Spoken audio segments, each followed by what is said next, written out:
Hello everyone. So Marina's not home right now. Now it's 4 o'clock, 4:10 in the afternoon, and she's going to be coming home for dinner. So let's try to make fresh pasta and prepare a sauce as well. Let's see if we have time for that. We should be having dinner in 3 hours, so I'm feeling good about this. I am going to draw inspiration from this book, The Pasta Man from Mateo Ziolonka. Let's see what he has for us today. There's a lot of recipes in here, and I am sure I am going to find something. I want something that is somewhat simple, but I don't want to have any compromises on taste. Burrata, I won't find burrata. There is tuna and cherry tomatoes. Malloredus alla vodka. That could be one. Huh. Let's try that. All right. So I live just close to the supermarket, so in order to, in the interest of considering the time that we have to take to do this, it is important to mention that I can go to the supermarket and arrive there in 5-10 minutes tops, and so we add 20 minutes for transportation here.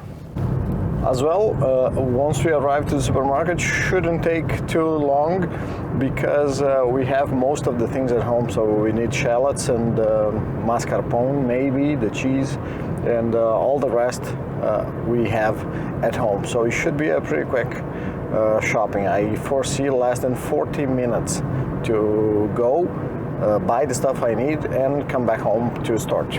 So, coming back from the supermarket now, rather than taking 10 minutes or 5 minutes that I thought it was going to be a very easy and quick in and out thing, I took a little bit more because they didn't have shallots. So I am a man and I stumbled upon the decision, and I took full 20 minutes to do everything I needed to do. But I went with sweet onions. It's kind of, it will do just the same.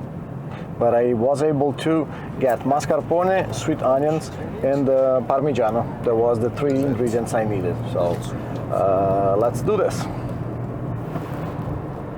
Getting inside now, and I just realized that, hey puppy, look who came to receive us today.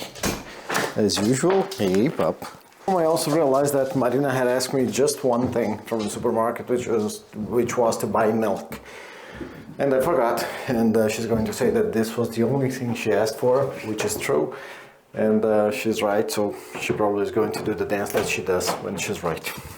We arrived home. I took like 10-15 minutes to set the light so it won't be in total darkness, and to clean the table, and we have everything we need for the pasta, which is 130 grams of warm water, which is 280 grams of semolina flour. Now it's time to mix them. You want to make a little well, and there is where you are going to add your water. Do it carefully to avoid the water from escaping from the well, and then you make a big mess. But you'll get the hang of it as you go. And now you have the dough in the consistency that you wanted.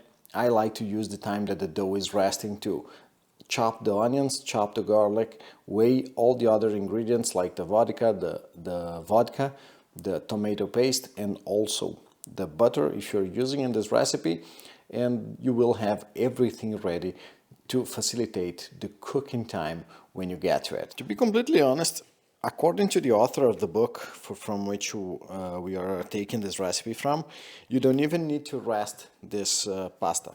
You could go straight away. However, since I needed the time to prepare the other ingredients, to me it came in handy. You'll need to roll this into a thickness that it's almost like a pencil or a pen, just a little thinner than your finger. Should be all right. You will cut them in very short units of Malloredus. This is of course not complete like this, but I will show you the next step now. Once you cut them all to the size that you want, it's time to put them on a garganelli board.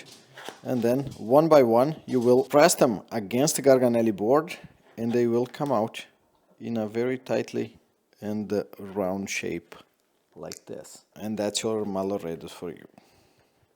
At this point, you will saute the shallots, in our case pink onions, the garlic and chili flakes. Go for medium heat until they are soft and add the tomato paste. This point is super important to be done right, because the shallots will incorporate the flavors, according to Mateo, the author of the book. Quickly remind you to get the link of the book below. You will pay the same, but Amazon will give me a tip out of their profit. Thank you. Next, you lower the heat to avoid getting an open flame and pour the vodka in to evaporate. It will take a couple of minutes, but it is already taking shape and starting to look and smell delicious. Stir the mascarpone cheese in until it's completely dissolved in the sauce. You may need a little bit of pasta water to adjust it. Once that step is done, bring the water to boil and very safely throw the pasta inside the pot from a distance of at least 50 centimeters. Cook until al dente. Before you drain the pasta, save a bit of the water to adjust the consistency of the sauce. You'll finish the last seconds of cooking on the actual saucepan. At this point, make sure to taste it again.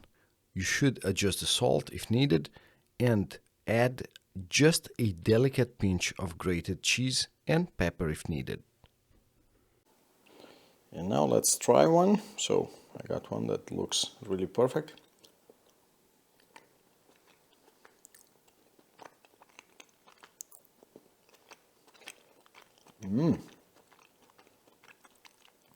This is really good, really good. You know, I was not the only place I had tried the vodka pasta alla vodka was in New York, and this is the first time I try at home, and it didn't disappoint. I hope Marina likes this, and well, we did it. 3 hours since when I had this idea, 3 hours and a half to be perfectly precise, but it is good and doable. I also have to mention that I made a video and all of that, so we need to kind of be always around stuff, so it takes longer. I think this would be possible to do under 3 hours in a good day. So if you like this, remember to subscribe to our channel, like this video, comment below what you'd like to see next. Maybe buy us a coffee if you really want to support our content. It helps us a lot. And if you want to buy any of the products that we used in this video today, you'll find links to Amazon below. Please use our affiliate links. It will cost the same to you, but we'll get a little bit on it. Thank you very much for subscribing, for being here with us, and we'll see you next time. Buon appetito.